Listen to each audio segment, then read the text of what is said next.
When building a branded installer on the Ahsay CBS console and you get the following error message, there are two possible causes for this. First, if the rebranding option is not purchased for the Ahsay CBS license, or the support maintenance plan for the Ahsay CBS license has expired. In order to build your own customized software on the Ahsay CBS console, the license applied on the server must have the rebranding option enabled, and the license must be under a valid support maintenance plan. Visit our website at shop.ahsay.com or contact our sales representative to purchase the rebranding option or to renew the support maintenance plan. To check on the maintenance expiry date of your license, log into the Ahsay CBS console.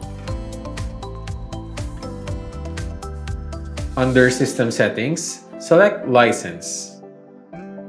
Then, scroll down to check the maintenance expiry date.